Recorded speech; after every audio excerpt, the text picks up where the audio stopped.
Madame, Monsieur, bonsoir. Les titres de votre 19-20. Une nouvelle compagnie pour redonner du souffle à Air France. Le groupe annonce la création d'une filiale low cost pour des vols long courriers. Objectif, faire concurrence aux compagnies du Golfe. Les hôtesses et stewards redoutent des recrutements à bas coût. Information développée à 19h30 dans l'édition nationale. En Normandie, cette histoire de train trop large. La région a commandé à l'État des trains neufs à compter de 2019 sur Paris-Caen-Cherbourg et Paris-Rouen-Le Havre. Des rames à 2 étages. Problème, les quais de la gare de Saint-Lazare ne sont pas adaptés pour les accueillir. Et puis portrait de 2 sœurs qui dans quelques jours vont participer au raid Amazon en Californie. Elles vivent à des milliers de kilomètres l'une de l'autre. Leur préparation se fait donc à distance et chacune sur son terrain de jeu. La campagne normande pour Hélène, Miami Beach pour Cécile. Rencontre dans votre 19-20. Mais tout d'abord, la visite de François Hollande en Normandie. Visite sous haute protection policière, notamment cet après-midi à Caen, où le chef de l'État est venu participer à un colloque à l'université. Le quartier de la fac, pour l'occasion, quadrillé par les forces de l'ordre. 200 manifestants étaient présents pour marquer leur opposition au président de la République, François Hollande, qui n'est pas officiellement en campagne pour 2017, mais c'est tout comme. Il a assisté à plusieurs inaugurations dans la journée sur le thème de la recherche, notamment. Une visite suivie par Jérôme Ragnaud, Susanna Nevenkitsch et Rémi Moget. À l'abbaye d'Ardenne, où il se trouve à la mi-journée, le président de la République a rendez-vous avec l'histoire, celle de la littérature moderne. Là, les carnets de guerre, ce qu'on a appelé les carnets de guerre de Marguerite Duras, on le voit, pas mort en déportation. Dont l'Institut de la mémoire de l'édition contemporaine assure dans ses bâtiments séculaires la conservation. Vous dérangez dans vos recherches, pardon.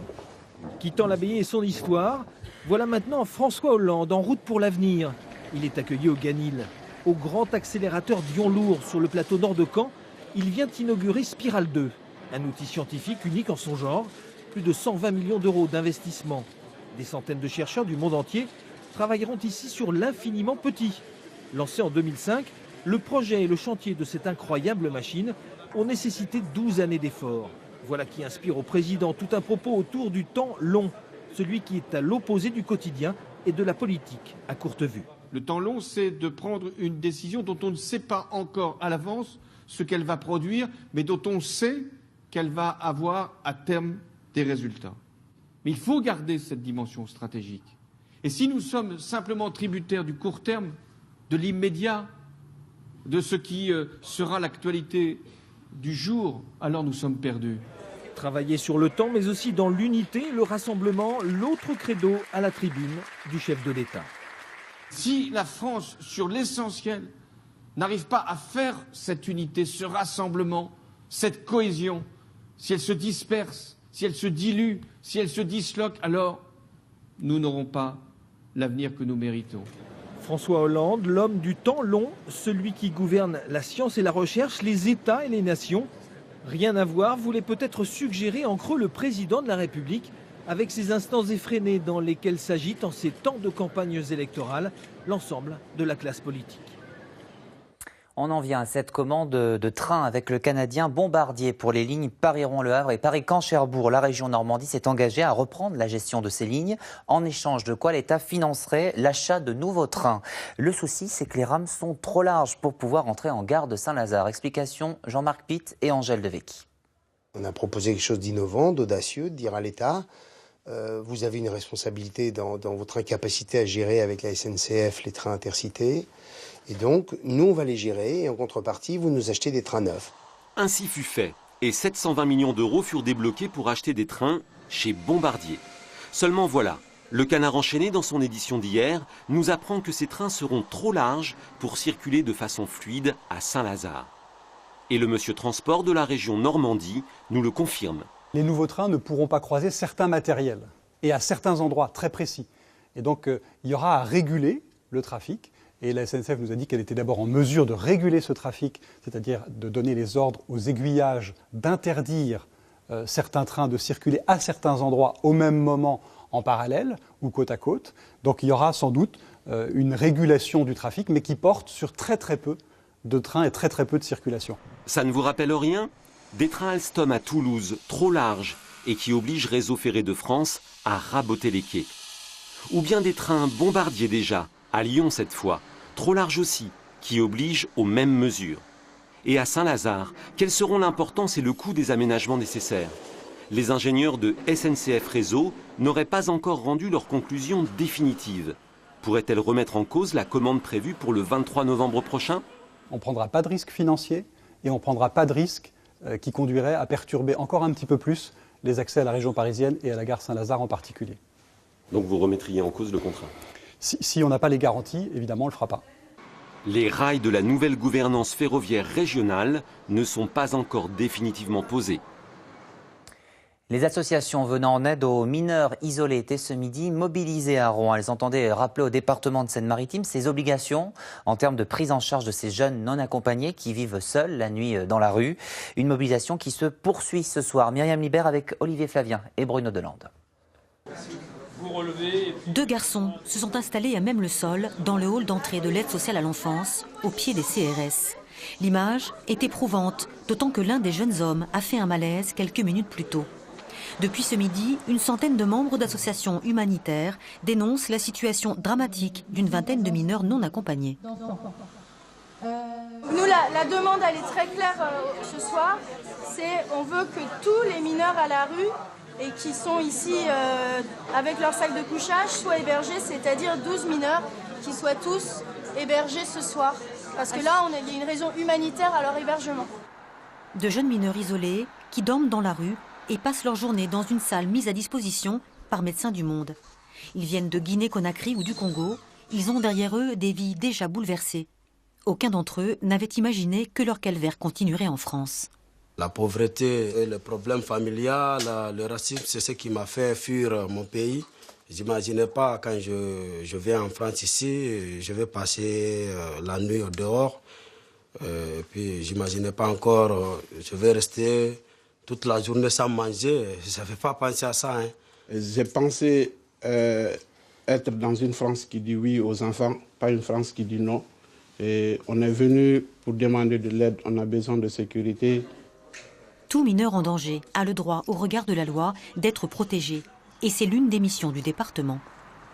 C'est très souvent des histoires douloureuses, difficiles, mais encore une fois, il faut faire confiance. Et moi, je suis le garant de cette confiance que les services du département font leur maximum pour trouver des solutions. Et nous faisons le maximum ce soir pour trouver des solutions. Une délégation est actuellement reçue par les services de l'État et du département. Ils ne désarmeront pas, disent-ils, tant qu'une solution ne sera pas trouvée pour ces adolescents. Par ailleurs, suite au démantèlement de la jungle de Calais, 63 nouveaux jeunes sont arrivés aujourd'hui en Seine-Maritime et mis à l'abri dans des centres d'accueil et d'orientation, 52 mineurs au Havre et 11 à Rouen. Dans l'actualité également, l'hommage rendu cet après-midi à Marseille à Franck Brinsolaro, le policier eurois affecté à la protection de Charbes, tué en janvier 2015 lors des attentats de Charlie Hebdo. Le ministre de l'Intérieur a inauguré une place à son nom dans la ville où vit son frère jumeau. Sa veuve Ingrid et sa fille n'ont en revanche pas été invitées. C'est honteux, lamentable, a déclaré Ingrid Brinsolaro à l'AFP, surtout pour notre fille, pupille de la nation. Fin de citation. Dans le Pays de Bray, des nouvelles de l'abattoir de Forges-les-Eaux, fermé il y a 5 ans. Sa réouverture a été annoncée fin septembre par le conseil municipal. Une enquête publique a débuté aujourd'hui. C'est une coopérative de 13 éleveurs qui va reprendre l'activité pour en faire un abattoir de proximité. Stéphane Gérin avec Bruno Bellamri. Voici les locaux que souhaite exploiter la coopérative d'abattage du Pays de Bray. Il s'agit de 5000 m² qui appartiennent à la ville de Forges-les-Eaux et qui étaient utilisés jusqu'en 2011 par la société Bigard. Mais dans ce projet de reprise, on ne parle pas de rendement industriel, mais plutôt d'activité artisanale. Ça reste un abattoir qui va être de taille modérée, entre 2000 et 3000 tonnes par année. Donc on pense qu'il y aura effectivement une dizaine de salariés sur le plan uniquement d'abattage. Pour redonner vie à cet établissement, il va falloir faire des travaux dont le coût est estimé à 1,5 million d'euros. Mais au final, cet abattoir devrait être un outil pratique pour les éleveurs à proximité, comme pour les GMS, les grandes et moyennes surfaces. On va faire des prestations de services, on n'achète rien, on apporte un service à l'éleveur, au boucher, et même à la GMS qui à un moment donné a un surcroît d'activité, qui nous apporte son cahier des charges et on lui désosse et on travaille la viande en fonction de l'élaboration qu'il souhaite.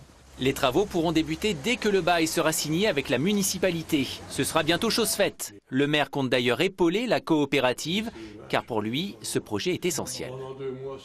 Ça va aussi dans le sens de l'avis qui a été donné par le Conseil économique et social, qui dit que la région Normandie doit conforter les abattoirs. C'est pas normal qu'on n'ait pas suffisamment d'abattoirs dans notre région Normandie. Parallèlement, une enquête publique a démarré aujourd'hui pour connaître l'avis de la population. Le tout premier est positif. Les éleveurs ou même des artisans bouchers doivent des fois traverser plusieurs départements pour faire abattre leurs animaux.